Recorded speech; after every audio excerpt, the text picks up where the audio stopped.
That's Nick. And that's Joseph. And today we're here to talk about Mafia Mamma, the 10th film directed by Catherine Hardwicke, which is being released courtesy of Bleecker Street on April 14th, 2023.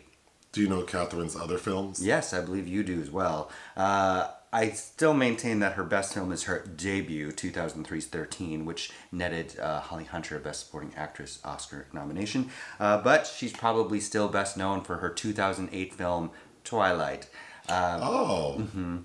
She's also directed the remake of Gerardo Naranjo's Miss Bala, which starred Gina Rodriguez in 2019. She didn't really care if it was an unnecessary remake, I thought. And she also has previously worked with Toni Collette on a film I also did not like called Miss You Already with Toni and Drew Barrymore. I really like Toni Collette. I do too. And she's charming in this film, which really helped. But overall, I think this film is a miss. This film is running on the fumes of her charm because that is all it has going for it. Yeah, okay. An American mom inherits her grandfather's mafia empire in Italy.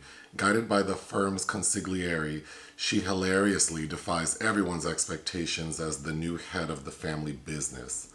So this sounds like it would make a great series. You said like a comedic Ozark, which I think is like the perfect way to describe what I would want this to be. And I could totally see Toni Collette being like the lead in a series like this. Yeah, the casting is actually fine. I think inherently the story, the idea of the story is really there's a way to make this work in a fun slapstick, maybe ultra violent way, but this is not it. Yeah, it's just not going in any direction enough to make it worth the time. Because It's not violent enough. I mean, there are violent moments, but it feels kind of random. And then Toni Collette's really sweet. So I think watching her do violent things is funny.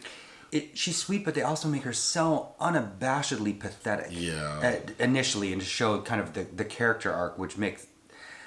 You can see the gears turning, but it's like the script needed at least 8 or 9 more drafts, maybe. Well, so the American mom is Toni Collette. She's married and has a son who just left for college.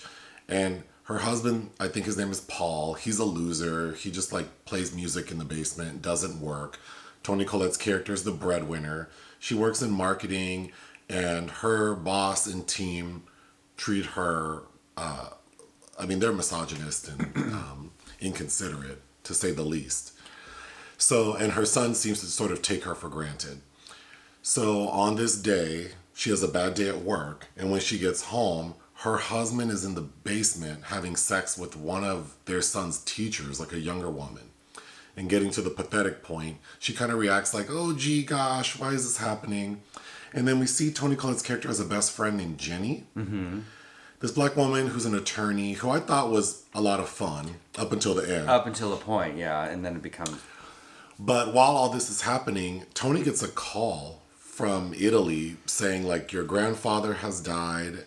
You inherited everything. You need to come out here and handle his affairs. And she's like, that's crazy. But her best friend is like, girl, with everything going on, you need a break. You need to go out there and have fun. And they keep saying that she needs to eat. It's a play on Eat, Pray, Love, but they replace love with the F word. So she goes out there. Because she hasn't had sex with her husband in 3 years. Right. That note keeps coming up. That's right. So when she gets to the airport in Italy, she immediately bumps into this ultra attractive Italian man named Lorenzo. Mm-hmm. And they exchange phone numbers. And they start to have a relationship over the course of... For the first hour in some of the movie, I couldn't tell how long she had been there, but then they explicitly say 3 months. They have to say it because it feels so whirlwind. Right. But she takes over this, the family business, which we're told is like a vineyard. Mm-hmm. But then we find out the wine is crap. So then it's like, wow, the vineyard is a cover for this organized crime outfit that deals in drugs, prostitution, weapons, all that. So her main conflict is another family called the Romanos. She has to smooth things over with them, which she does. And then she decides to morph into, she actually wants to make the wine good. And because of her marketing experience, and then there's a subplot of like, one of her employees has, like, their mom has a hard time getting medicinal drugs. She uses her skills to like bring in low-cost pharmaceuticals into Italy. Which, you know, I've been to Italy many times, and the pharmacy situation there is interesting. You can actually get stuff you can't get here already. So everything culminates with her deciding that now that she has shown that she's like an independent lady, she wants to retire and give the business to her consigliere, played by Monica Bellucci. Bianca. But of course, everyone's upset by that because it should belong to the family. There's like a cousin whose name is, I'm forgetting. Fabrizio. Fabrizio. He's mad because he thinks he should be the next in line. And he's been demeaning to her since go. Exactly. So when we get to that climax where she wants to hand everything over, Federico decides he's going to try to kill her. Fabrizio. So there's a big showdown. Of course, Toni ends up on top, but then she gets arrested because we find out her lover, Lorenzo, actually works for the DEA. And he's been trying to hem up this mob family. And the woman posing as his mother is his co-worker. Partner. So then we get a final like scene in a courthouse, which I thought was ridiculous, where the judge is basically determining if this family should be brought to trial. And Toni gives some speech about trying to find her independence and her purpose.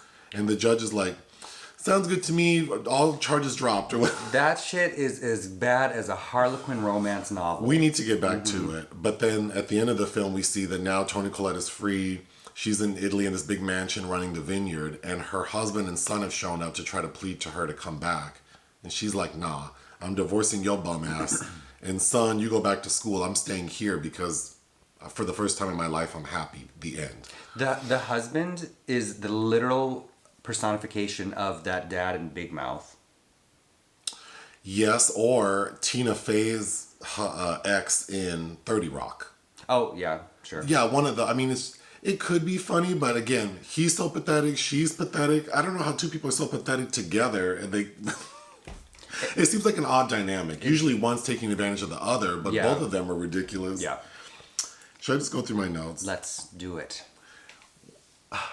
Monica Bellucci's gorgeous. Of course, absolutely, yes. But the way they have her styled in the first part of the movie, she's wearing this like ill-fitting pantsuit with flats, and then the way she's speaking English, which, you know, is made to seem like it's not her first language, obviously, which makes sense that it wouldn't be perfect. It just feels so, like, flat. It's flat, because I've seen her in many English language productions, but I don't know if it's the amount. She has a lot of things to say. Not the word count being her demise. At one time, there are large chunks of dialogue where she's having to explain things, and she's doing that vamp thing where she also seems like, I'm pretty bored. Yes. But when we first hear her talking is when she calls Toni, and she's like, is this, whatever her name is, Toni... Kristin Baldano. And she's like, no, it's Kristin Smith, you know, her husband's name. Balbano. She's like, you can't get rid of the Balbano name. No, she goes, you never give up the name Balbano. Okay. Then when Toni gets to Italy and they rush her to the funeral, that's when the rival family shoots up the funeral. Mm-hmm. And I thought that was fun. Like, the film does have some production value. It definitely has production value, and it definitely has it has enough moments where you can say, like, this could have been really good. It's just the humor's not there. The humor's not there because then the rival gang, there's all these vague things about what the mob is doing behind the scenes, and this struggle for territory. And Kirsten's being fed notes because she has to have this private meeting with also the other new boss of the Romano family, who's also this incredibly handsome man, and she thinks that they have this flirtation going, and she tells her people to leave her alone, and he's trying to poison her, but of course in a very slapstick comedy way she has switched the drinks inadvertently. But it's like, this wouldn't work. But also it wasn't that slapsticky. I mean, it was actually like played very seriously, except for her being like, oh gosh, I'm gonna have sex for the first time in 3 years. So she feels like a little schoolgirl, which felt weird.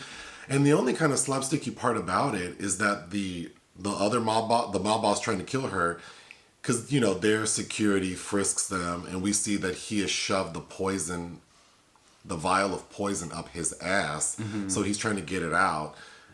And even that wasn't played like... It wasn't played well enough. No, so I feel like everyone's being serious. It's just that Toni Collette's so charming and sweet that it's kind of funny watching her get out of bad situations. It's charming and sweet, but for a film that's referencing something like Eat, Pray, Love directly and Under the Tuscan Sun directly, isn't, Diane Lane, I don't like Julia Roberts in Eat, Pray, Love, but Diane Lane, Toni Collette could just be in that vein. I don't know that reference though. Oh, well, Diane Lane is very charming and kind of unassuming and unsure of herself and coming into her own in that movie. And I don't know, like, why we had to make Kristin so, I don't know, kind of silly and inept. Yeah, I mean, like that scene with the poison, when her people come to clean it up, like they're actually just, like we see them dismembering the bodies behind her and she's acting like she's traumatized. I thought those moments worked well, and then her explaining that she switched he tried to poison her in some limoncello, and she's saying like, oh, I switched it because my portion was bigger and I don't really like it ever since I was a kid. I had to take lemon flavored Augmentin. I thought those were cute moments with her, but again, it's just those like 5 or 6 moments. Yeah, and then her best friend Jenny, played by Sophia Nomvete, who kind of scores all the laughs she's supposed to. I did like that character. And also a character that seems pretty cliche, but it's like this person knows the assignment. She's giving what she needs to, and then till this courtroom scene in the end where she just becomes this black lady caricature. It's like, why are you acting like that right now? Because when Toni Collette's character has to go to trial, that she's given a public defender, and then all of a sudden, because they live in Los Angeles or Southern California. All of a sudden, her friend Jenny just shows up at the courtroom. And it's played like Toni Collette didn't even know she was coming and she flew across the world just to be in time for this court trial. And yeah, I was disappointed that they made that character, who previously just seemed like an assertive, smart woman, then all of a sudden she turns into like, okay, like crazy, like singing in the courtroom, like, oh, the audio. It's not Shanae level, but no. it's definitely like, I was giving side eye the entire time. Why did they do that to her? Because otherwise, she's kind of the only thing I can depend on to be decent. A running joke throughout the film is that Toni Collette's character hasn't seen the Godfather film, so she doesn't know the references. Mm-hmm. And then at one point, she's like, well, it's really hard to sit for 3.5 hours. It's true, but she gets one reference wrong because I think it's with the Romano guy that he's like, that's the Godfather too. Another funny, I think a scene, again, that worked well is when Toni Collette is working remotely, so she has to get on a Zoom call, and it's with her asshole employer, where she gets attacked by the other mob, like someone sent to kill her. So she's being attacked on Zoom, but the joke is that these men she works with ignore her feedback, and they've actually put her on mute. So while she's being violently attacked, they are all talking amongst themselves. I thought that worked really well. It did. And it's violent. We see her, like... She stabs out somebody's eyeballs with her high heel stiletto pump. Like, we see her stabbing out his eye. Because that man is also trying to rape her. Because he's trying to... So, again, it's like... It's doing some really extreme things that I think don't quite match everything else. There is a funny line. So, the characters I thought work the best, besides Toni Collette, is her two... She calls them her... Like, it's her driver and her bodyguard. Dante and Aldo. But she's telling everyone they're like her vintners. Her cousin. Something. Her vintner cousins, yeah. But they're actually her bodyguards. And I thought they worked really well, although their accents seem a little like... Not... Like, they're not from Italy. But there's a moment when... Monica Bellucci's telling her, like, you need to calm down. Like, you just had sex. So, like, why aren't you calm? And Toni says, I'm going to need a lot more sex to calm me down. And one of her bodyguards shouts, I know a man. I thought that was a funny line. Another gag is that Monica Bellucci has a fake leg. Yes. Which ends up saving her in the end because the cousin who tries to kill them all thinks he killed Monica because he shot her in like a major artery in her leg. That is an odd scene where we find out about the leg, actually. That again, I feel like the bones are there because Monica lays down in a bed with Toni Collette. I was 100% sure she was a lesbian. I was too, but she like throws this leg over Toni Collette to show her that it's fake. Which was amusing. And then also, that's also towards... It's at that part of the film where Monica's character starts to look more sexy. Like, she's wearing more, like, flowy, shorter things and high heel shoes. So I wonder why they made her look so frumpy in the beginning. I don't know. I feel like they should have just jumped shark and made her an actual vampire. at this point. It should have just been over the top. It should have been. So then so now we see that Toni Collette and Lorenzo are like in love, and he's upset because, or he's not upset, but he feels like she's hiding something from him. And of course, once we find out he's DEA, he was trying to get information from her. But she's like, I'm not hiding anything from you. Like, here, let's take a picture and I'll post it on social media. So they take a selfie, post it online, and immediately her husband pops up. Mm-hmm. And he's like, well, I saw you online, so I came. Yeah. Wait, so you flew to Italy? I don't know. That's an 8, 9, 10 hour flight. And then her bodyguards take him away, and then Lorenzo's upset. But I don't know. The husband is just beyond pathetic. Yeah. I almost wish he would have been like, He just could have been completely absent, really. He could have been like the husband from Tu Wong Fu.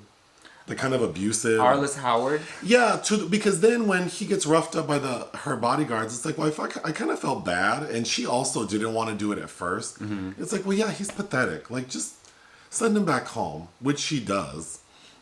But then they kidnap him and the son. Anyway, it's just Fabrizio has them kidnapped. Tony's little speech in the courthouse made no damn sense.